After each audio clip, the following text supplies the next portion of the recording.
This holiday season, comfort isn't about finding more hustle, it's about slowing down, finding calm amidst the chaos, and creating a home that truly restores you. And that's where Avocado Green Mattress comes in, because you can create your own natural holiday oasis because Avocado transforms your home into a peaceful grounding retreat with their products made with certified organic and sustainably sourced materials. From breathable bedding to handcrafted mattresses, Avocado is all about true comfort. So you can rest, recharge, and wake up refreshed all season long. Every Avocado product is thoughtfully made with the planet and you in mind, and you can feel good about the comfort and quality that you're bringing into your home. And there are easy financing options with Affirm to make your purchase more accessible. Prioritize rest and recharge with Avocado's organic comfort. Head to avocadogreenmattress.com today to create your natural oasis and save big during their holiday sale. Avocado, dream of better. Personally, I can find it really hard to focus, and as a non-drinker, I can also find it tricky to try and wind down. And how you go about finding your personal vibe is your individual choice. Do you know there's a 100% American farm-grown online cannabis company that ships federally legal THC direct to your door? And they found a way to combine THC with carefully selected functional ingredients so they can target nearly every mood and health concern you can think of. I'm talking about Mood.com's incredible line of functional gummies. And our listeners get 20% off their first order at Mood.com with the promo code DARKParanormal. Forget one-size-fits-all supplements that just get you high. Mood gummies are optimized so it can take as little as 15 minutes to take you to the mood you desire. Like the Mind Magic gummies for creativity and focus, or PMS support to ease cramps and balance mood swings. And there's a plethora of other gummies for you to find your perfect mood. These days we all know gummies just to get high can be bought from just about anywhere. But Mood have changed the game by combining premium federally legal THC with targeted botanicals to help you get in the perfect mood in as little as 15 minutes with no dispensary lines or no awkward conversations, just better days and nights delivered discreetly to your door. Best of all, not only is every Mood product backed by a 100-day satisfaction guarantee, as mentioned, our listeners can get 20% off their first order by entering the promo code DARKParanormal. So go to Mood.com and find the functional gummy that matches exactly what you're looking for and let Mood find your perfect mood. And don't forget to enter the promo code DARKParanormal for 20% off. So you decide to take a small celebratory trip for a weekend, a quaint little hotel. But on arriving, you find something that no one wants to take accountability for. Even more, they seem shocked that you've mentioned it. What if, be it from the corridor or window leading outside, there's a sense of someone or something waiting to get in? What if the darkness itself seems to be working in cycles against you, testing you and your sanity itself? Well, that's exactly what today's listener was faced with in episode 4, season 22 of The Dark Paranormal.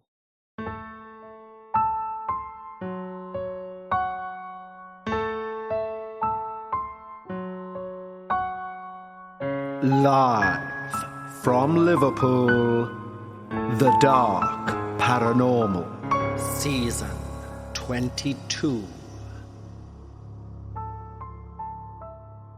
Hello everyone and welcome back to episode 4 of season 22 already. This season is truly flying. I can honestly say it's my favourite season already, and that's down to you guys. Thank you so much for your ongoing feedback, constructive criticism, and praise.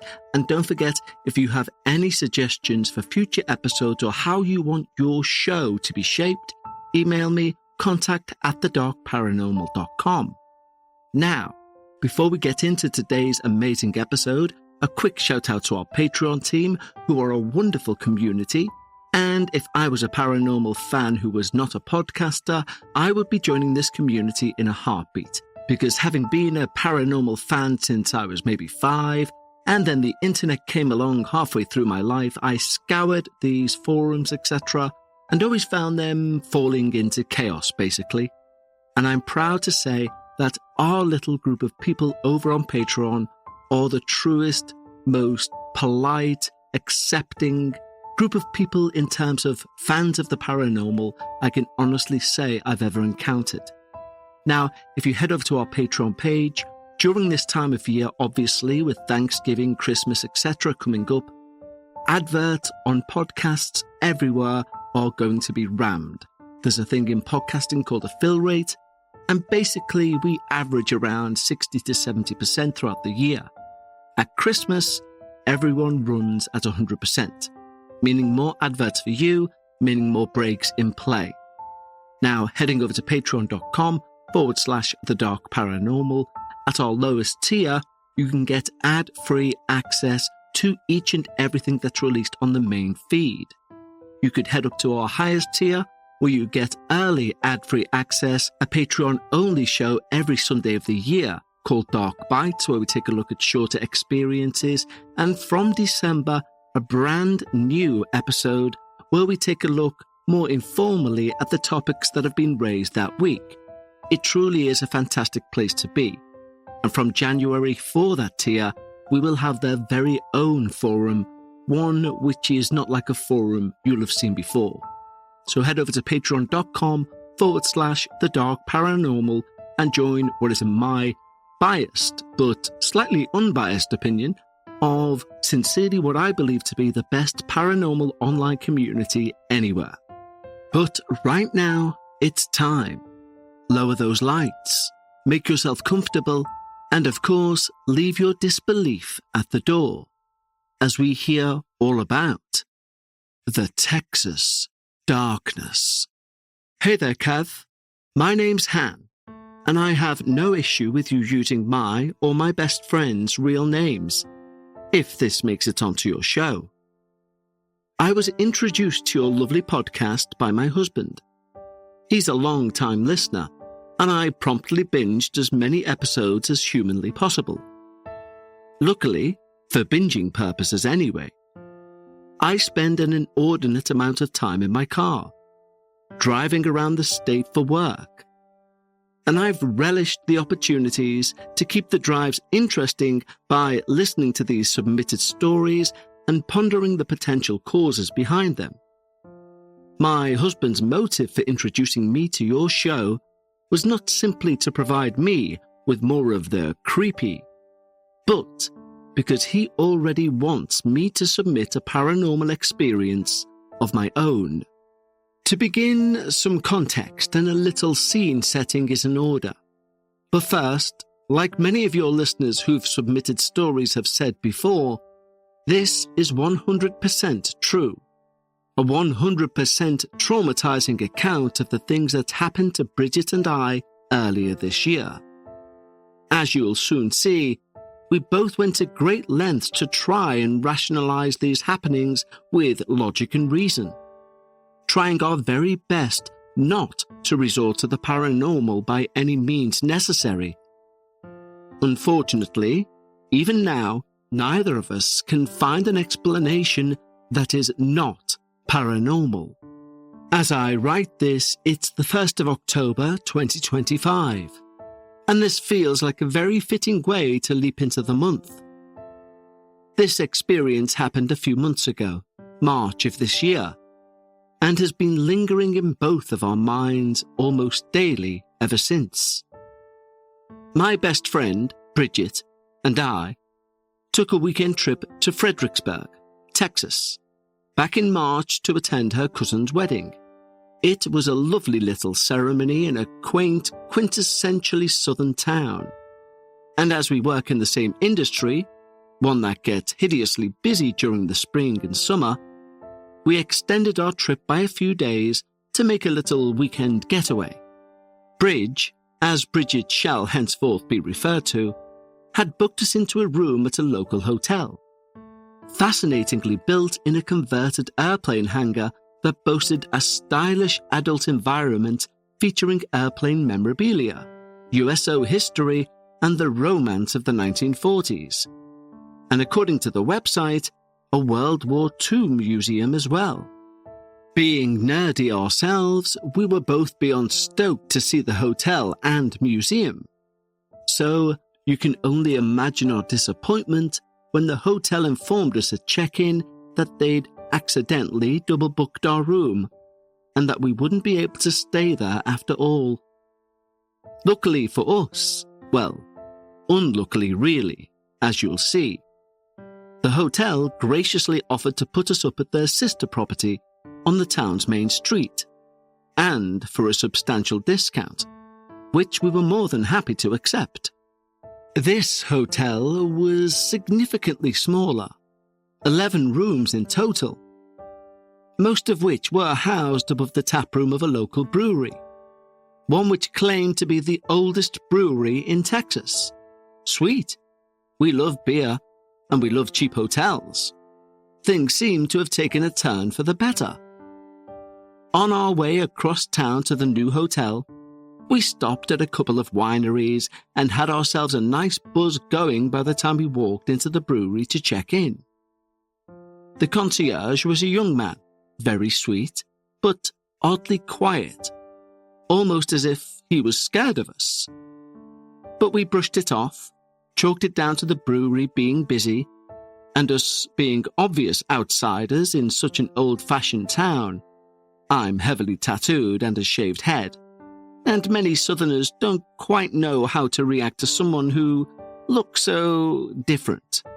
Yes, even in the year of our Lord 2025, places can be far more judgmental than people want to believe. The concierge gave us the keys to our room and instructions on how to find it, so off we went, chuckling about how quaint it was that we were staying in such a historic hotel that they still used skeleton keys to lock the doors. The room itself was cute, but otherwise unremarkable. It had an ensuite vanity and a hilariously small bathroom adjoined to that room that even featured an even more hilariously small bathtub. There were only two things, aside from the silly little bathtub, that stood out to us about the room. Firstly, along one wall of the entire room ran a series of 4 smallish windows, with both interior and exterior shutters. They opened out onto the flat roof of the brewery below. Secondly, there was a wristlet, a small wallet typically carried by ladies or girls, with a loop on one end to wear around your wrist for convenience. This was on one of the windowsills. We, of course, noticed the wristlet before anything else, and assuming it had been left by a previous guest, we grabbed it and we took it down to the concierge before its owner came looking for it. It was cute, with a bright pink and green pattern and a clear window on the side for one to put their ID in. But the ID slot was empty. Wanting to figure out who forgot their wallet, with all their cash and cards inside, by the way, and had somehow lost their ID, we opened the wallet to see if there were any other identifying factors inside. No dice. Whatever, we were on vacation and we were going to enjoy it regardless. So, we took the wallet downstairs to the concierge, letting him know that it had been in our room and that it wasn't ours. To which he responded, "Huh, that's odd. I don't think anyone else has stayed in that room this week." I offered, maybe it was one of the housekeepers. The kid laughed and shook his head. "I'm the housekeeper, and I promise that's not mine. They don't even have me working down here." He gestured towards the desk. "That's unless someone calls in sick." Bridge shrugged. I shrugged. The kid shrugged. "Maybe it was one of the ghosties," Bridget giggled, elbowing me in the side. I laughed along as the concierge's face turned somber, and he simply said, "I doubt it, but maybe. Anyway, thanks y'all. Do you want a beer on me?" Feeling that this was a reasonable remittance, Bridge and I snagged some to-go brews from the bar top and headed out onto the street to see what Fredericksburg had to offer. As it turns out, the town's main offering was booze, and lots of it. Bridge and I visited and sampled the wares of almost every bar on that main strip that afternoon. and we finally accepted defeat around 2:30 a.m. when everything, even the corner stores, had closed. And we stumbled back to our cosy little hotel room just above the brewery.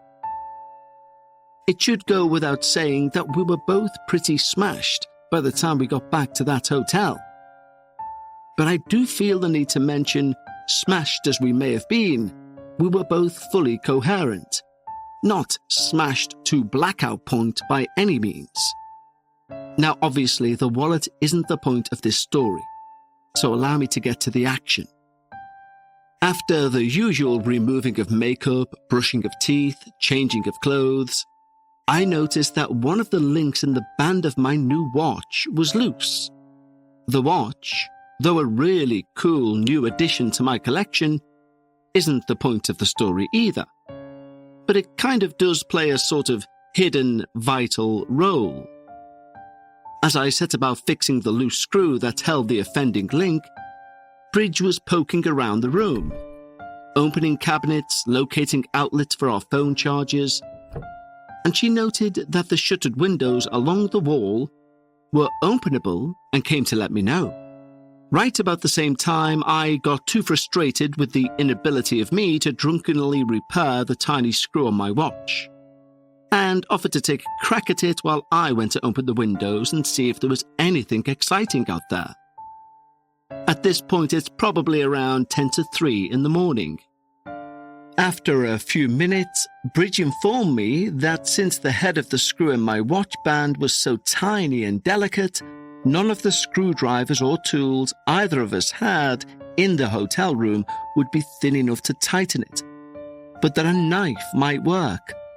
I know, just stay with me. My husband had recently sharpened my pocket knife, so I abandoned the now opened window and went back to the ensuite vanity to try and tighten the screw with it, and it worked.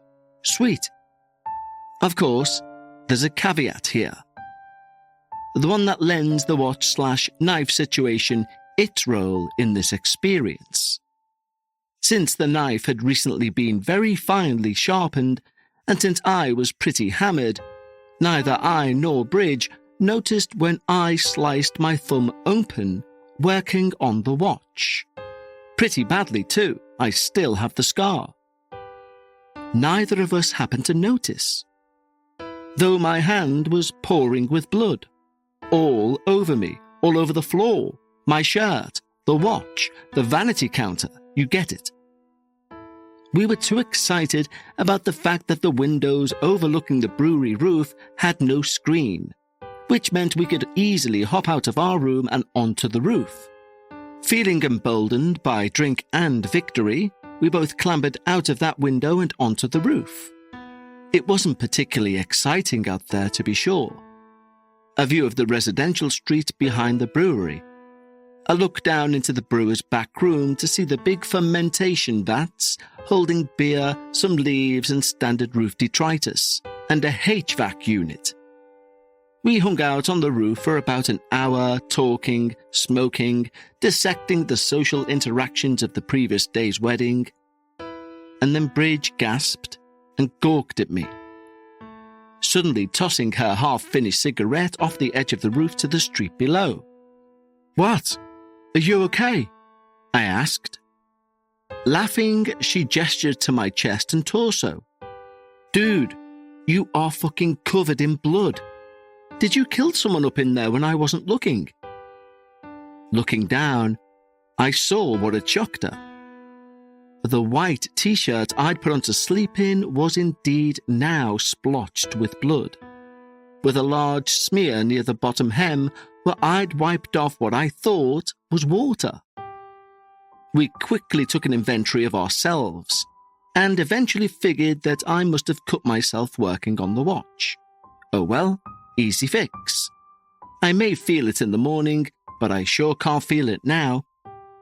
We squished ourselves back through the open window, shuttering it behind us, looking for a band-aid to patch me up before we headed off to bed. Of course, neither of us had packed one, so we settled on toilet paper and a rubber band. And we were tucking ourselves into bed when Bridge said, Dude, it's so late. I hope we didn't make too much noise. I checked my phone and I concurred. It was late, and we had been pretty noisy. Not noisy by our usual drunken standards, of course, but at 3:30 a.m., our laughter and conversations would have sounded offensively loud to any respectable citizens who were sleeping in their hotel rooms and not taking late-night excursions onto roofs. We set our alarms, double-checked that the hotel room door was locked, and laid down once again for some much-needed rest. We, of course, didn't get much, if any, sleep that night. Shortly after turning out our bedside lamps and rolling over to snooze, we both heard heavy, dragging footsteps in the hallway. Neither of us are a particularly heavy sleeper, and the building was, of course, incredibly old, so it would make sense that sound would carry and that we'd both have heard it. We giggled at the thought of some poor hotel patron running to their room for the night in even worse shape than we were, and thought nothing of it. We rolled over once more and went to sleep. I'd just drifted off when I heard the toilet flush, and I looked towards the bathroom door, expecting to see Bridge coming back to bed. But the door was open. The lights were off. Not just that, but Bridget was sound asleep next to me. Again, old building, weird pipes, sounds carry. I brushed it off. A few minutes later, and Bridget sat bolt upright next to me in bed, grabbing for my hand with her right and reaching for her bedside lamp with her left. Someone had jiggled the doorknob of our room. Aggressively, I might add. You heard that right? Her voice in a half-dark, excited and confused but not yet panicked way. I grumbled and sat up next to her. Yeah, probably another drunk bastard trying to get which room they were in. You locked it, we'll be fine. Eventually she agreed, and after getting up to double-check the door was really locked, she climbed back into bed, and we once more shut off the light to sleep off our afternoon's ministrations. Once again, we're right there on the cusp of sleep, and we hear the same sound, but this time at the window. This time it was me who sat up as the window was less than 3 feet from my side of the bed. Bridge appeared to be sleeping peacefully, so without bothering to turn the lamp on, I slid out of bed and padded to the window to investigate. Of course, there's nothing there. I chided myself about being paranoid. Yeah, of course there was nothing. The window opened onto the roof to a 2-story building. There was no fire escape nor ladder that would have been allowed for anyone to access from the street. The only way onto that roof, aside from using the brewery's access door to the HVAC unit, was to climb out of our room's windows, which was likely an activity strongly discouraged by the hotel staff. I shook my head, shuffled back to bed, and found Bridget wide awake, her face illuminated by her phone screen, revealing open eyes and a slightly panicked expression. Let's have a quick break to talk about those wonderful people at Happy Mammoth. You'll have heard me talking previously about Hormone Harmony, the supplement that helps women maintain optimal hormone levels, with over 50,000 glowing reviews from women worldwide, and 98% saying they'd recommend it to friends and family. Well, now you can take those results even further by pairing it with their prebiotic collagen protein, which helps restore gut lining integrity, promoting overall hormonal balance. It helps to relieve occasional bloating or gas, reduce sugar cravings, and help you feel satisfied longer. It helps support healthy, sustainable weight management, boost energy, and help stabilize mood swings. Because your gut directly affects your hormones, improving your gut health can amplify your hormone harmony results, so you can feel like yourself again. A friend of mine was struggling with occasional digestive issues and brain fog, and since adding prebiotic collagen protein, She's noticed a real lift in her energy and overall well-being. Happy Mammoth is dedicated to making women's lives easier, and that means using only science-backed ingredients that have been proven to work for women. They make no compromise when it comes to quality, and it shows. And right now, you can try prebiotic collagen protein and hormone harmony risk-free and get 15% off your entire first order with code DARKParanormal at checkout. That's happymammoth.com and use code DARKParanormal for 15% off today. Today's episode of The Dark Paranormal is brought to you by Progressive Insurance. Fiscally responsible, financial geniuses, monetary magicians. These are things people say about drivers who switch their car insurance to Progressive and save hundreds. Because Progressive offers discounts for paying in full, owning a home, and more. Plus, you can count on their great customer service to help you when you need it. So your dollar goes a long way. Visit Progressive.com to see if you could save on car insurance. Progressive Casualty Insurance Companies and affiliates' potential savings will vary, not available in all states or situations. The countdown is on, holiday shopping season is officially here, and Uncommon Goods takes the stress out of gifting with thousands of unique, high-quality finds you won't see anywhere else. Don't wait, because the most meaningful gifts get scooped up fast, and now's the perfect time to cross those names off your list. Uncommon Goods looks for products that are high-quality, unique, and often handmade or made in the US. Many are crafted by independent artists, small businesses, making every gift feel meaningful and truly one of a kind. I've just seen this amazing handmade wooden gramophone speaker for your smartphone, and I'm really tempted just to click buy for me. But Uncommon Goods has something for everyone. Mums and dads, kids and teens, book lovers, history buffs, avid gardeners. You'll find thousands of new gift ideas that you won't find anywhere else. And when you shop at Uncommon Goods, you're supporting artists and small independent businesses. Of course, many of their handcrafted products are made in small batches, so shop now before they sell out this holiday season. And remember, with every purchase you make at Uncommon Goods, they give back $1 to a non-profit partner of your choice. And they've donated over $3.1 million to date. So don't wait, cross those names off your list before the rush. To get 15% off your next gift, go to uncommongoods.com/darkparanormal. That's uncommongoods.com/darkparanormal for 15% off. Uncommon Goods, we're all out of the ordinary. Was that you? Now slightly shaken, I shook my head silently and shrugged. Windows are latched, but they don't actually lock, so I trailed off, looking to her for a solution. She shrugged back, shook her head silently, and slid out of bed to shove a chair underneath the doorknob of the room's only door, on the opposite wall from the window. I chuckled. "What you doing, bud?" She didn't share my amusement, let's just say that. "I don't know, but if it is a drunk bunch of idiots, it's better to be safe than sorry, right?" I nodded. Can't argue with that logic. So we sat in bed together, obviously now both very much awake, discussing all the potential causes of the sounds for a few moments, before we were interrupted again by the sound of the toilet flushing. Again, we both looked through the open bathroom door into the dark, empty bathroom to see nothing.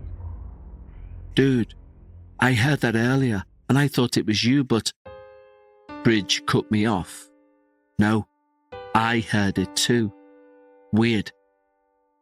I agreed it was weird, as was the window rattly noise, and we both laid back down for the third time, our previous buzz long since dissolved, mindlessly scrolling through our phones.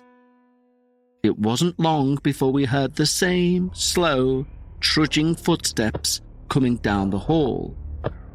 That caused us to exchange a concerned look. Nobody spoke.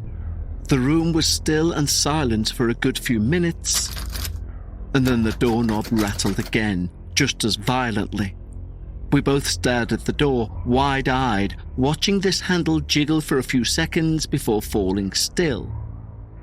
In the silence, we both very clearly heard those footsteps recede down the hall. Immediately, Bridget leapt out of bed to turn on her lamp. I snatched my knife off my nightstand and charged towards the door, ready to confront whoever was trying to open the door.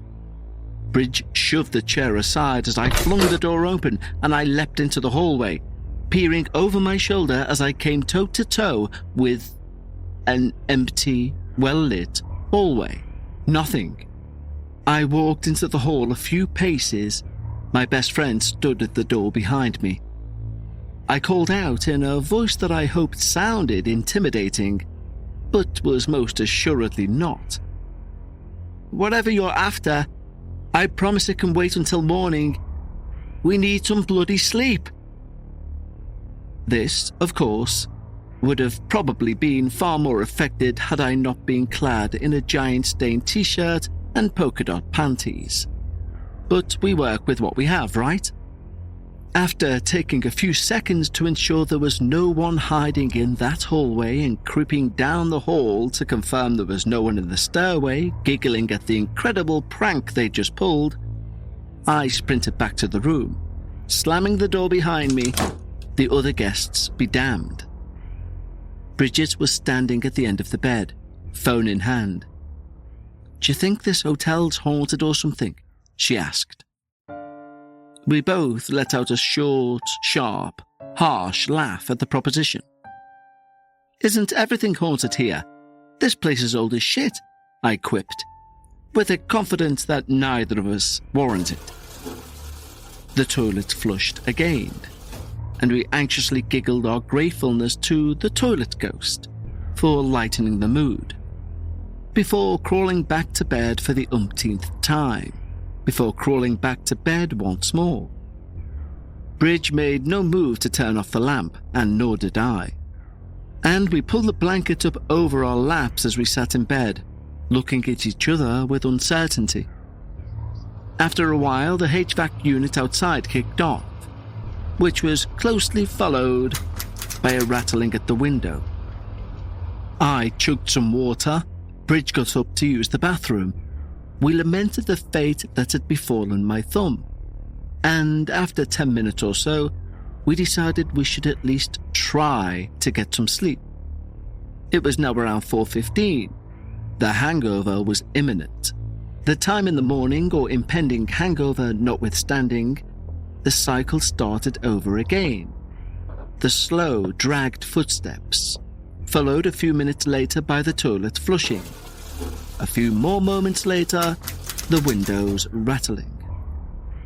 Phone in hand, I sat up once more, shining the screen's dim light in the direction of the window, as Bridge turned on the lamp on her nightstand. Again, nothing outside the window. More annoyed than concerned now, I flung the window wide open and shoved my head and shoulders out, scanning the roof. As I say, the HVAC unit was on with a brief rumble. At the time, it startled both of us, and I leant a bit further out to take a good look at it, as Bridget remarked from behind me that maybe since the building was so old and the unit had likely not been serviced in a while, maybe the sound of the rattling windows could simply be chalked up to the vibrations from the air conditioner. I agreed, and we further rationalized this explanation together. Old buildings, old windows, old HVAC unit, it all made sense. There were a few seconds of silence between us that I couldn't resist breaking. But then, what about the footsteps, the doorknob? We both saw that move, right? Bridge considered this briefly. Well, maybe it's like an overnight guy from the brewery.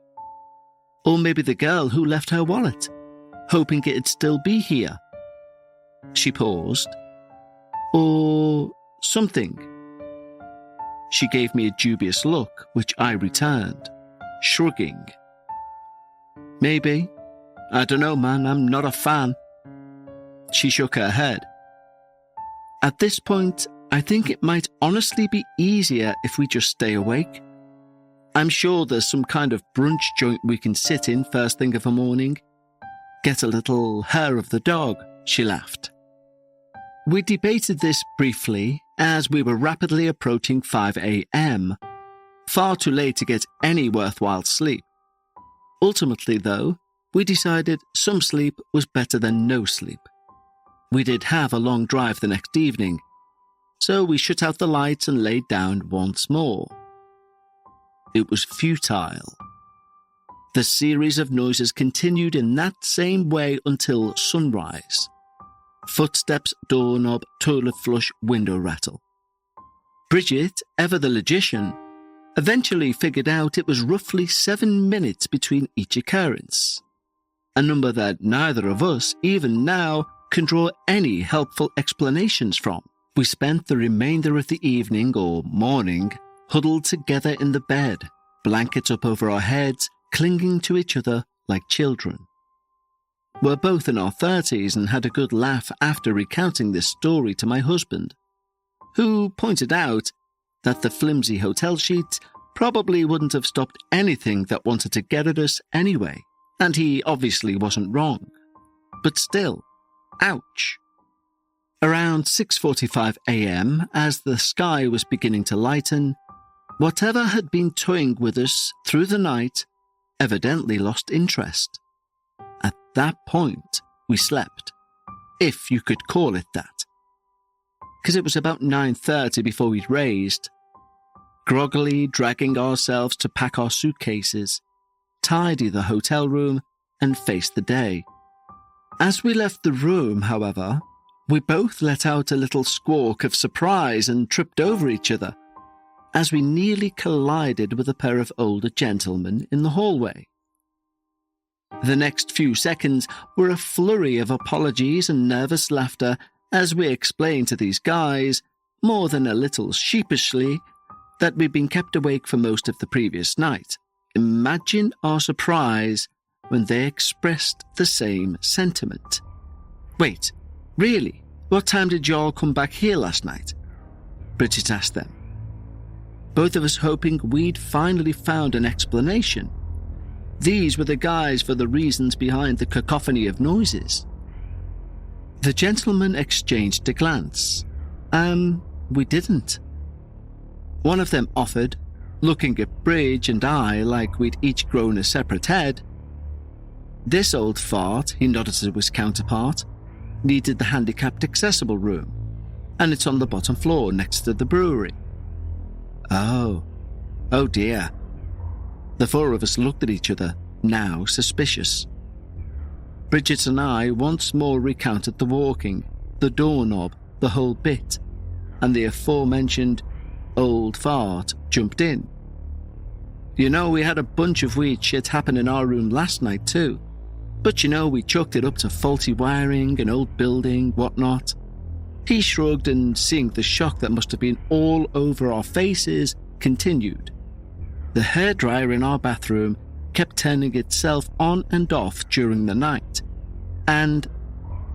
His buddy jumped back in, "and obviously," he said, removing a faded baseball cap to reveal the shiny bald head, "neither of us need to blow-dry our hair in the mornings. Weird, right?" Bridge and I slowly nodded as he continued. "And the toilet kept flushing too, all by itself. How creepy is that?" He laughed half-heartedly.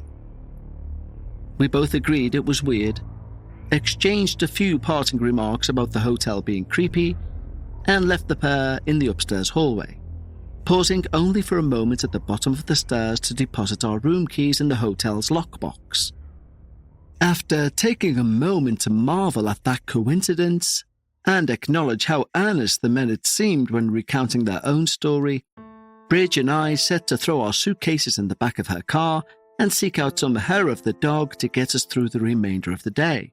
Doing some shopping and having an egregiously priced wine flight, we decided that we may as well go back to the brewery to see if the concierge from the previous day was working. It seemed to us like he would be the most logical person to get some closure about last night's events. He, of course, was not. Disappointed, we flopped into the 2 bar stools in the brewery tap room, opting to indulge in one final beverage before escaping the offending building and its inhabitants. The bartender, A handsome man about our age raised a cocked eyebrow. "I know you're, not supposed to say this, ladies, especially not to ladies you don't know, but you guys look rough. Long night?" he chuckled nervously, looking us up and down. We looked at each other, then back at him, before breaking into delirious laughter.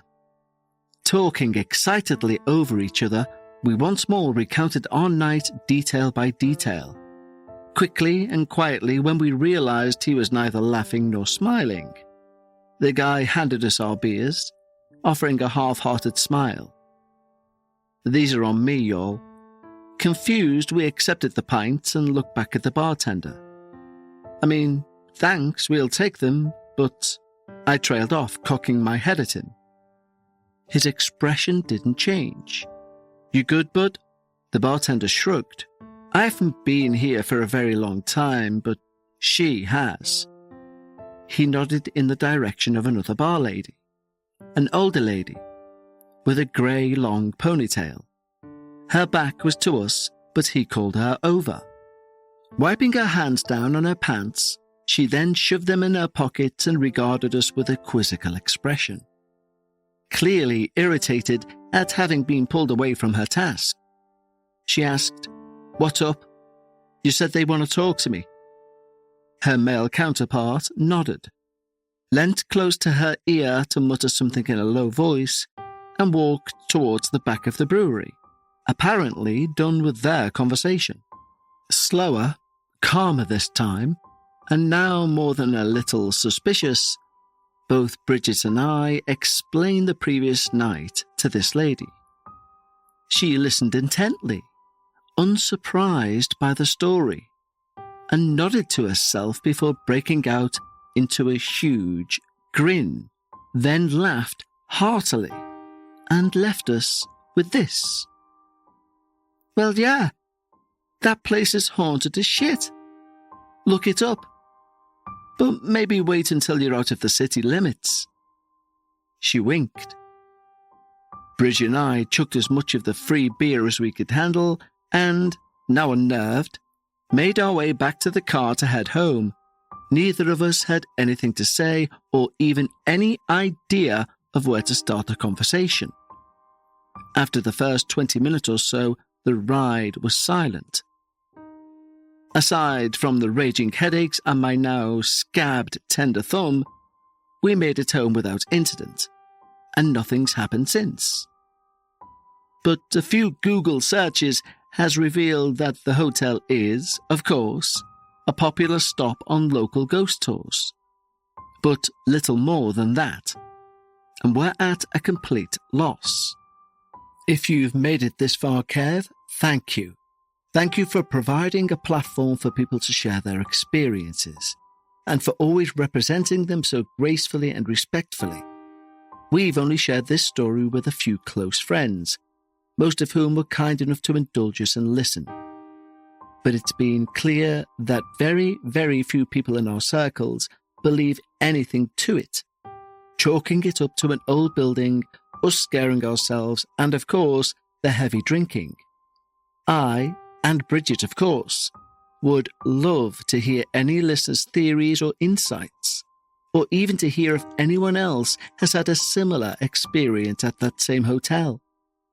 We've done a bit of research since the incident and have uncovered more than a few ghost stories about Fredericksburg itself and the surrounding area, but nothing about the hotel specifically. Certainly nothing to explain the malevolent force that kept us awake all night. Not even anything to explain the wallet from the beginning of the story. We've since surmised that maybe me spilling my blood all over the hotel room pissed something or someone off. And maybe the trespassing on the roof exacerbated it. Who's to say? All Bridget and I know for sure is that something or someone was very unhappy with our presence in that hotel. At the very least, next time, we'll try to come prepared and maybe pack a tiny screwdriver. Well, Han, thank you so much for giving us our 4th episode of this season of The Dark Paranormal. And I often use the phrase validator to imply when I believe something is real. But validators come in many shapes and forms. They don't always have to be something so out there you think, well, why was that included? Validation can just be validation. 2 people witnessing the same thing, or in your situation, you and Bridget, and those 2 gentlemen you encountered on the stairs who also encountered phenomena that night. Now, I can't recall the name of it, but I'm pretty sure we have a Dark Realms episode about the area of Fredericksburg. And it may well be this hotel you are talking about. I'm going to really have to look that one up as soon as I stop recording. But you all heard Han, and I love to read them too. If you have your own theory, suggestion, or idea about what Han and Bridge experienced, email us direct, contact@thedarkparanormal.com. One interesting thing for me, because remember, I'm also a paranormal fan, that I'm going to be taking a look at is the number 7. I know it's got high mysticism in certain cultures, but it's intriguing these things happened with 7 minutes in between each cycle, as you put it. But Han, once more, thank you for providing such a thought-provoking episode. To all, if you wish to become a member of simply the best online community ever, head over to patreon.com/The Dark Paranormal. There's a link in the show notes.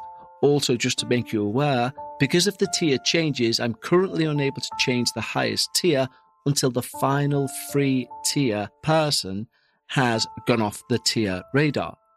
So once that person's gone, the price will be changed. And we will then reintroduce free trial runs at the highest tier. So just a small break in play there. But in the meantime, remember, when you're discussing the paranormal, always try to leave some of your disbelief at the door. And I'll see you next time, unbelievably, for episode 5 of The Dark Paranormal Season 22. Until then, stay safe and take care.